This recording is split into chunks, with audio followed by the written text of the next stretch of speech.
मैं इज्जत बेग अहमद बेग, माजी जिल्हा परिषद डिस्ट्रिक्ट बुलढाणा, प्रीपेड मीटर बसवण्यावर मैं महाराष्ट्र बंदी टाकण्यात आलेली आहे।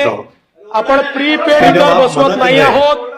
या ठिकाणी जो है खरं म्हणजे आपण असा निर्णय केला की जे इलेक्ट्रॉनिक मीटर आहेत हे सगळेच्या सगळे सिस्टीम मीटर हे बसवण्यात येतील। अंबाजोगाई शहरात गेल्या काही दिवसांपासून एक अत्यंत महत्त्वाचा आणि संवेदनशील विषय चर्चेत आहे आणि तो म्हणजे किंबले कंपनीचे स्मार्ट मीटर नागरिकांच्या घरांवर लावण्याची प्रक्रिया।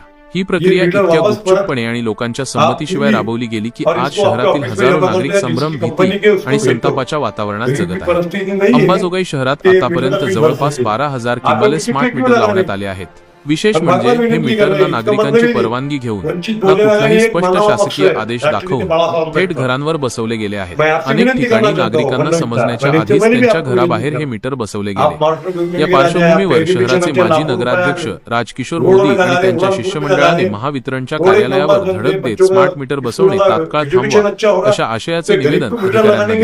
त्यांच्या मते हा प्रकार केवळ चुकीचा नाही तर सामान्य जनतेच्या विश्वासाला तडा देणारा आहे, कारण महाराष्ट्राचे मुख्यमंत्री देवेंद्र फडणवीस यांनी स्वतः विधानसभेत जाहीरपणे सांगितलं होतं सामान्य ग्राहकांच्या घरांवर। मैं इज्जत बेग अहमद बेग, माजी जिला परिषद डिस्ट्रिक्ट बुलढाणा, महाराष्ट्र, वंचित बहुजन आघाड़ी।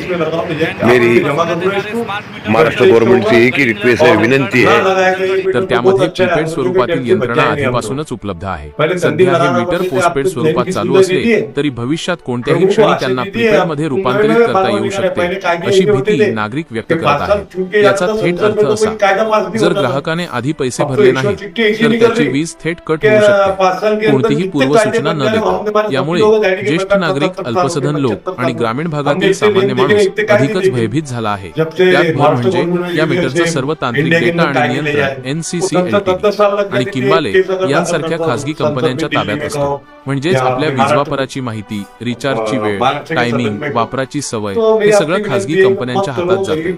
ही बाब ग्राहकाच्या निजता, हक्क आणि आर्थिक सुरक्षिततेवर थेट घाला घालणारी आहे। या सगळ्या प्रकारात सर्वात मोठा प्रश्न म्हणजे सरकार एक सांगतंय आणि महावितरण दुसरंच करतंय। जर फडणवीस म्हणतात की बंदी आहे तर महावितरणनं 3300 कोटींचा करार NCC LTD कंपनीसोबत कसा केला, आणि जर आमचं सरकार आमच्याच बाजूला आहे तर मग आमच्याच संमतीशिवाय हे मीटर का लावले जात आहे?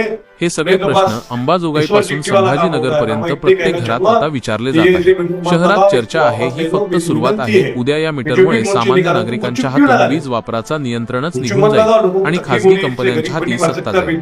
आता सरकारने उत्तर